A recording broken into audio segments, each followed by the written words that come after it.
जाईची 哎呦我的妈！ ଏମିତି କଣ ଖାଇଯିବ ନା କଣ? गवर्नमेंट स्कूल पिला पाइछन्ती कथा पिला माने पाइछन्ती 300 प्लस କଣ କହିଲୁ?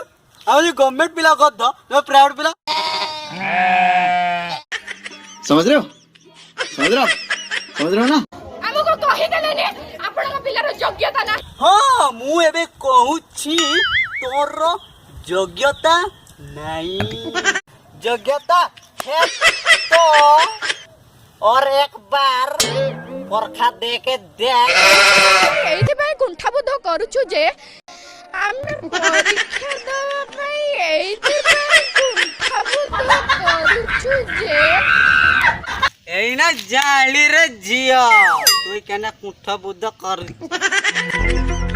प्रथम आरंभ करके 10वीं पर्यंत 12-13 वर्ष लई पढिलौ तू तो प्रथम श्रेणी रू पढ़बे 10वीं पर्यंत 10 वर्ष 12-13 वर्ष केण चली आइल तू ताले गोटे क्लास से दुई थन का फेल ही हमको छुट्टी दे देले गवर्नमेंट काई तो कहिलेनी तमरे घरे बसी पाठ पढा बोली से कथा किछ कहिलेनी आमे हमर मन खुशी रे केते रज पर्व फज पर्व सब गला आमे सतरे माने मन इच्छा ये कलु खाइलो पीलु घरे बसलु काई हमको तो सतले गवर्नमेंट हमको कि हां ले जी हां ला ए नवीन बाबू आसी तो घरे कहितांते पाठ पढ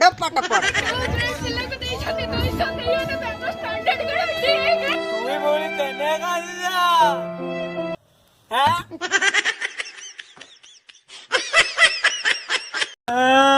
ମୋ କଥା କିଏ ବୁଝିବ ମୁଁ ବଡ଼ ବଡ଼ ଗଭର୍ଣ୍ଣମେଣ୍ଟ ପିଲା ମାତ୍ର ମତେ ଦେଇଛନ୍ 211 ନମ୍ବର ତୁ ଭଉଣୀ 293 ମାର ରଖି କାନ୍ଦୁଛୁ 哎呦我的妈！ ଠିକ ମାର ଖାଇଛି ତ ତମେ ତୋର ଖୁସି ହେବା କଥା